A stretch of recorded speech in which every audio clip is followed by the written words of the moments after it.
a gente falou até aqui basicamente sobre o que o Dr. Torelli chamou de massa de manobra.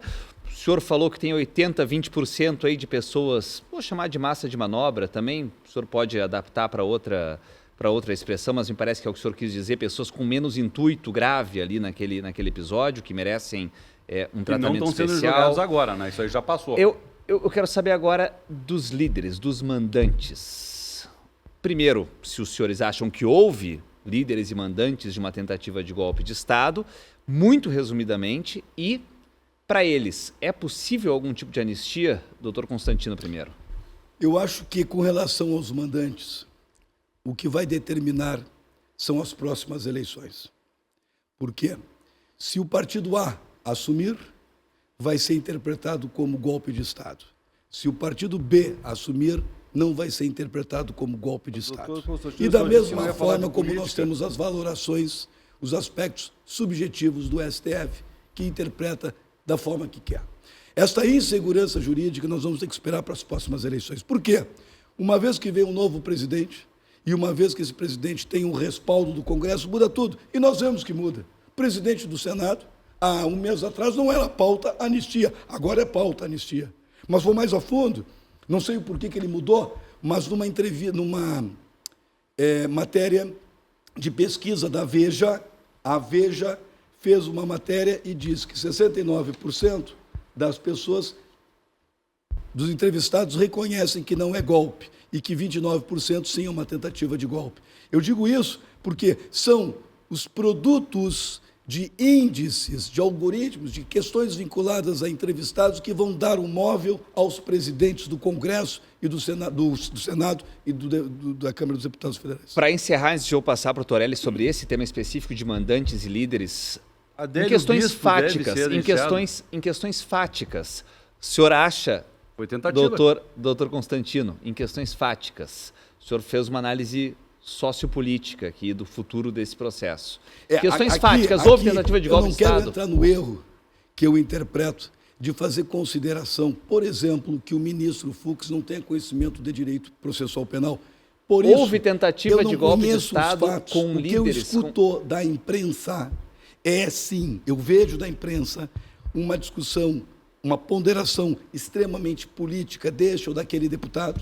A imprensa irradia isso. E a impressão que me dá quando eu vejo isso, deputado dizendo que é golpe, que tem que prender o chefe, o ex-chefe da nação, tem que prender o ministro tal, eu trago a essa discussão aquilo que para mim parece o momento mais importante que nós estamos tendo hoje, que é um deputado federal dizendo que desejava a morte do presidente Lula e ofendeu os petistas.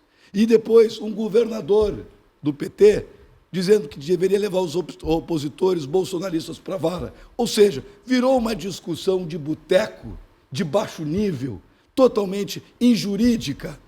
E por isso eu não consigo enxergar realmente uma preparação. Caminhões indo para a rua, metralhadoras sendo aplanadas, preparadas, lubrificadas para o ataque. O exército de prontidão para esse ataque. O que se viu foi uma baderna reproduzida pelo próprio Congresso Nacional de pessoas despreparadas, inconformadas com uma eleição. Agora deixa eu passar para o doutor Torelli. A pergunta é, há mandantes, eles estão caracterizados, há líderes de uma tentativa de golpe de Estado, doutor Torelli? É só ler as 272 páginas, mais da denúncia que foi recebida. O segundo denunciado é justamente o almirante de esquadra da Marinha, o almirante Garnier. Além do que o Walter Souza Braga Neto está preso, inclusive, em sala de Estado-Maior, porque tentou constranger testemunhas, que é o 8º réu da primeira denúncia. Ainda há um outro general, que é o próprio Augusto Heleno, também. Então, por favor, a prova é farta, é robusta, quem quiser até pode localizar vídeos, matérias jornalísticas que mostram, inclusive, a troca de mensagens. Quer dizer, isso tudo está reproduzido. Está reproduzido, como eu disse, a partir do recebimento da denúncia, nós estamos numa fase acusatória. Não pode haver mutação de libelo acusatória. A acusação é esta. Os fatos estão narrados, a moldura fática está descrita aqui. Com relação à suspeição de algum ministro do Supremo, eu pergunto, algum brasileiro não foi vítima de uma tentativa de golpe? Existe algum brasileiro que pode se dizer isento contra uma tentativa de golpe?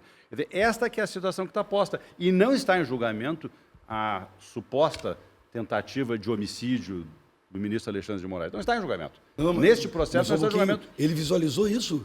Ele visualizou Todos isso? nós, mas não está em julgamento. Não, Não, há mas ele acusação, visualizou. não há acusação de tentativa de homicídio. Veja, o tu vai julgar um processo a onde a pessoa acusação, quer te matar? o libelo acusatório não é de tentativa de homicídio. Paulo, No tu iria julgar conjunto um dos processo fatos onde a da pessoa quer te narrativa matar? golpista, tem inclusive várias falas que banalizam a vida não só dele, como do presidente da República, do vice-presidente, dizendo, bom, no caminho do golpe, esses terão a vida suprimida. Agora, não há uma acusação. A questão que coloca Mas é só essa. esse fato que determina a suspeição? Não determina por Mas óbvio. veja, Não mas determina veja. por óbvio e não determina Tu não por uma observa. jurisprudência muito antiga. Mas não é não pode o mas, Paulo, acusado não é óbvio pra criar ti. uma briga com o juiz. Mas já Seria muito fácil. E a partir daí, tornar o juiz suspeito. artificial é outra coisa. O Mas que nós ela vimos foi, lá é ela diferente.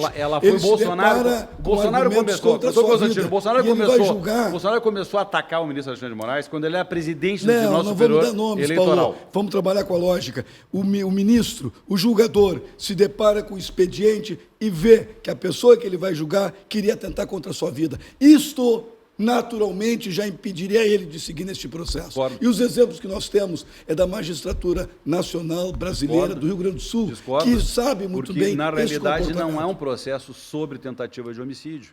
É um processo que envolve Mas- o modo existencial do povo Mas brasileiro. E é competência, a suspeição por definição, é um da critério Suprema Corte íntimo. zelar pela Constituição. Será que Porque está tu escrito, quer se interpreta queira ou que não, o lá no artigo julgador que 102, examina está uma- claro que uma compete referência de ao homicídio contra Supremo ele, defender seja e guardar um a julgador Constituição. que tem a parcialidade? Não, Nós estamos não. falando em Assumiste que não. defesa da ordem e do regime democrático. Nós estamos falando de uma outra questão que se chama suspensão, que vem prevista no Código de Processo Penal. É esse elemento que eu estou levantando.